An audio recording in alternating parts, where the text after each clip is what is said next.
Hello and welcome ulit mga kaibigan sa Ye Shall Know the Truth. At ito naman po ulit si Erwin Silva, ang iyong lingkod. At ngayon naman po mga kaibigan, atin naman pong tignan itong another false teaching of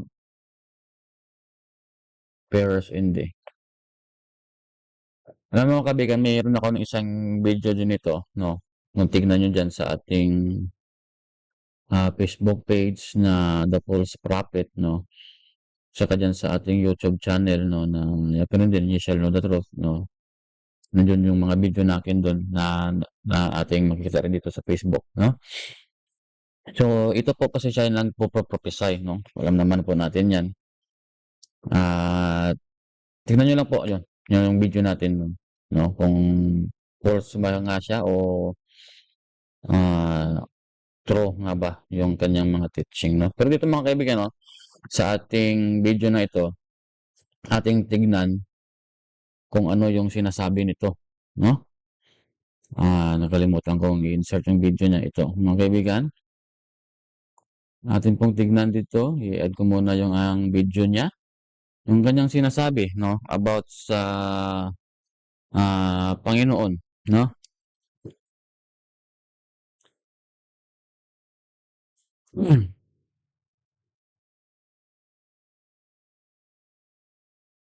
Dali lang po mga kaibigan na atin po munang hanapin yung video niya.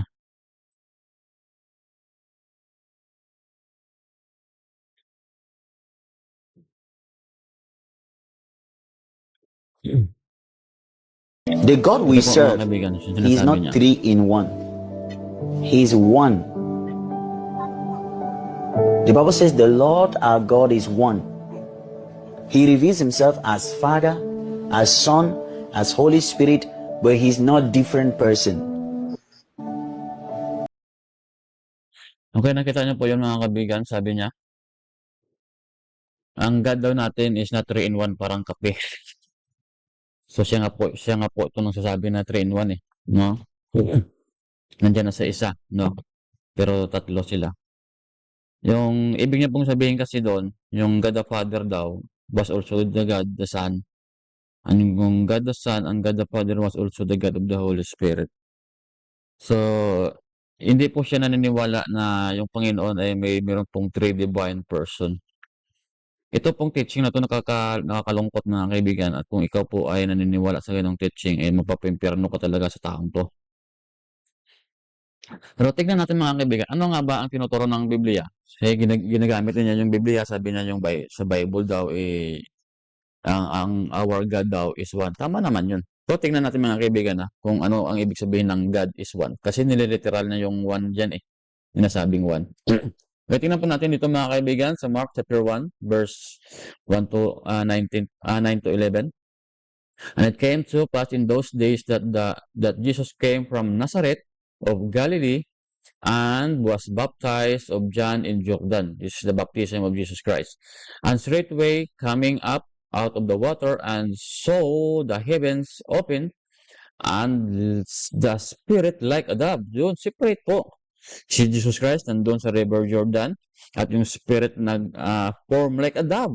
Separate being nga po. Hindi po sila the same being. Separate being po talaga, no? Descending upon him. Ito rin po. And there came a voice from heaven saying, Thou art my beloved Son, in whom I am well pleased. God the Son sa River Jordan. Holy Spirit, God the Holy Spirit, formed into a dove. Another person. And there was a voice in heaven na narinig. And that's the voice of God the Father. So, separate nga. Separate kaya. Separate sila. Hindi sila one in, sinasabi niya na si Jesus Christ, ang God daw reveal himself as the Son. Ay, sino po yung God nung nagsasalita doon sa itaas? At sino yung God na yung Holy Spirit na nag-form ng dove? Siya rin ba yun? Ito po mga kaibigan, pinapakita lang po dito sa istoryan ko na there are three separate being. At ito rin po mga kaibigan, tignan po natin. Noong si Kristo po ay inakusahan na nag-break ng Sabbath kasi po mayroon siyang ginahil doon na tao doon sa pool. Ito po mga kaibigan in John chapter 5 verse 19 to 23. Then answered Jesus said unto them, Verily, verily, I say unto you, the Son can do nothing of himself, but what he sees the fathers do. Yun. Hindi makagawa ng anak kung hindi niya po yun nakita sa father. Ano ba yun? Siya yung father, siya yung anak. Eh, sino pa yung tinitignan ni Kristo doon? Nakakagulat tong mga doktrina nila. Dito po mga kaibigan, pinapakita, separate being po talaga sila. Hindi po sila isang kagaya ng sinasabi niya, ang God the Son, it was also a God the Father. Hindi po. Ito rin po. For what things whosoever he doeth, this also doeth the Son likewise. Yun po yung sinasabi dyan na one. They are one. God the Father, God the Son, God the Holy Spirit, our Lord and God are one because they are one in purpose, one in sa kanilang ginagawa. Magkapareho po sila ng kanilang isip, magkapareho po sila ng kanilang ginagawa, hindi po sila aaway. Kung ano yung gusto ng anak, o kung ano yung gusto ng the Father, yun po ang ginagawa ng anak. Yun po yung ibig sabihin ng our Lord, our God is one. Nililiteral na yung one eh. Okay, verse 20. For the Father loveth the Son. O ano yun? Kung God the Father was, God the Son also, sino ba yung sinasabi ni Jesus Christ dito na the Father loveth the Son? Ano ba yung ibig sabihin? I love myself? Parang ganun? ito talaga si Perez Indy, oh. Ay, nako. Huwag kayong basta-bastang maniwala sa mga sinasabi ng mga ganito, ng mga taong to. Siyasatin niyo muna yung Biblia. Hindi porket nagpropropesize siya doon daw sa Cebu, nangyayari at nangyayari nga. Tingnan niyo lang sa isa kong video dyan kung ano bang ibig sabihin doon. Kung bakit niya sinasabi yun. And showeth him all things that himself doeth, and he will show him greater works than this, that he may marvel. So, malalim po itong sinasabi ito ni Yesu Cristo, no? Na greater works than this. Ibig sabihin, si Kristo po mamamatay at siya po ay mabubuhay ulit after 3 days. Yun pong ibig sabihin dito. No? For as the Father raiseth up the dead and quicken them, even so the Son quickeneth whom he will. For the Father judgeth no man, hath committed all judgment unto the Son. Yun. Kita niyo po yung ibig sabihin ni Christ? Ang God the Father, hindi po siya ang magja-judge sa mga taong nagkasala. Bakit? Kasi ang God the Father hindi po nagkatawang tao. Ang nagkatawang tao lang ay yung God the Son. Kaya nga po, si Jesus Christ lang po ang binigyan ng right to judge. Bakit? Kasi po, ang lahat ng naranasan ng mga tao dito sa mundo ay naranasan ni Kristo. Kaya po, pag ikaw po kung ikaw ay ihahatol o i-judge sa huli, pwede kang mangreklamo sa Panginoon, sa God the Father. God the Father, hindi naman ikaw na hindi mo kasi na-experience namin bilang tao. Ganon. Kaya po wala pong right ang God the Father to judge you. The only can judge you is Jesus Christ. Ngayon, yung judgment ba dumating? Sabi mo sa Panginoon ng Jesucristo. Panginoong Jesucristo, hindi mo ba alam yung in-experience namin bilang tao? Bakit mo kami i-judge? Alam mo ba kung ano yung pagiging tao? Alam mo ba kung ano yung naranasan naming magutom? Maranasan naming kahit ano-ano? Mga problema? Isa lang pong masasagot ni Kristo sa inyo yan, mga kaibigan. Lahat pong yan naranasan ko. Kasi ako ay nagkatawang tao. Yun, dito pinapakita, separate being nga sila. Hindi sila one kagaya ng kape. Ng isang timpla mo, nandyan na lahat. Our Lord, our God is not 3 in 1. Kakaloka. Ito po mga kaibigan. And all men should honor the Son, even they honor the Father, he that honoreth not the Son honoreth not the Father which hath sent him. Yun. God the Father sent the God the Son. Separate being nga. No? Therefore, I say unto you, all manner of sin and blasphemy shall be forgiven unto men, but the blasphemy against the Holy Ghost shall not be forgiven unto men. Matthew chapter 12, verse 31 to 32. Ito po ang sabi na sa verse 32. And whosoever speaketh a word against the Son of Man, it shall be forgiven him.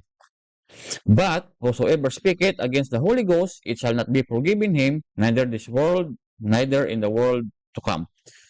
Yun po, separate being din po. If you are blaspheming the name of Jesus Christ, you will be forgiven. But if you are blaspheming the Holy Spirit, you are not be forgiven. Yun, dito pinapakita, separate being nga sila. Hindi sila kape. Kaya nilagay mo lang sa tasa mo at saka titimplahin mo. Yun na, 3-in-1 na. Hindi po, separate being po sila. Ang Panginoon po ay hindi po natin kayang i-compare sa anong bagay. Para lang po iyong mapatunayan ang mali mong doktrina. Peres indi. Isa kang bulaang propeta.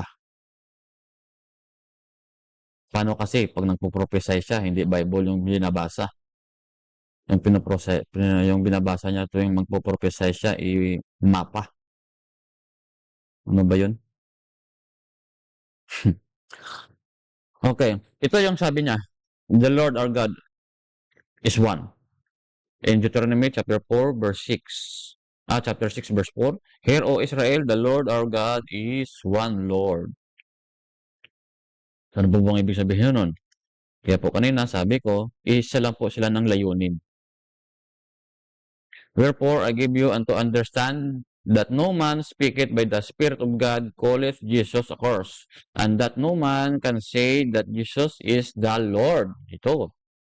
Lord si Jesus, ang God the Father is also Lord, according to Moses in the Mount Sinai. But by the Holy Ghost. Now, there are diversities of gift. Ito po kasi yung 1 Corinthians chapter 12. No, buong chapter po yan. Full po refers to the Holy Spirit po dito.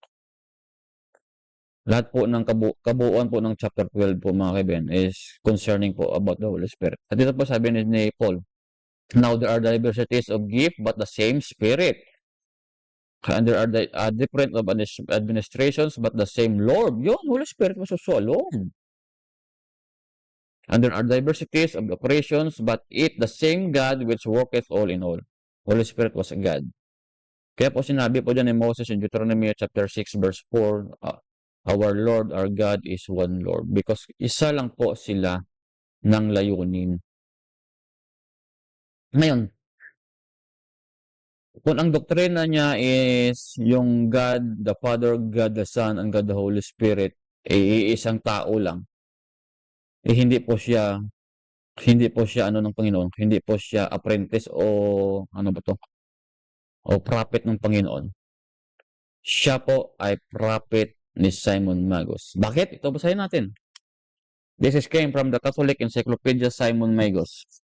According to Irenaeus, he, that is Simon Magus, claimed to have appeared in Samaria as the Father, and in Judea as the Son, among the heathen as the Holy Ghost, a manifestation of the eternal. Kita mo? Si Simon Magus pala ang nag-claim na siya ang God the Father, siya ang God the Son, and siya ang God the Holy Spirit. Nakita mo? Yung teaching pala ni Peres Indi, it came from the teaching of Simon Magus. Nako naman. Nakakaawa yung mga taong pag naniniwala dito. Mabuti pa yung Catholic Encyclopedia nagpo-provide pa ng tamang source. Hindi po si Christ yung kanyang Lord na sineserve. Si Simon Magus pala. At itong si Simon Magus, mga kaibigan, mababasa po to siya sa Acts chapter 8. He was a believer of Philip the evangelist. At na-encounter po siya ni Simon Peter and John, the beloved, na sinubukan niyang bilhin ang gift of the Holy Spirit. Tingnan niyo lang po diyan. And the history also testified that Simon Magos, in the history that he claimed that he was the God the Father, God the Son, and God the Holy Spirit, was also a Simon in the Acts chapter 8. Isa lang pong tao yun. Kaya po, yung teaching ni in the Spirit was not the teaching of God, that is the teaching of Simon Magos, the false Messiah. Kaya po wala pong kwenta yung mga sinasabi nitong taong to. Mas masahol pa siya sa ibang relihiyon o sekta na hindi naniniwala na si Kristo ay Diyos. Kasi po, yung kanyang pinapanigang Messiah, Diyos o Lord, was a Simon Magos. He was the believer of Simon Magos, not our Lord Jesus Christ. That is the God whom He served. Sana po mga kaibigan, ito po ay makabigay sa inyo ng kapaliwanagan. Huwag po tayong basta-bastang maniniwala sa taong ito. Salamat po sa inyong pagpapanood at ito po si Erwin Silva, and you shall know the truth.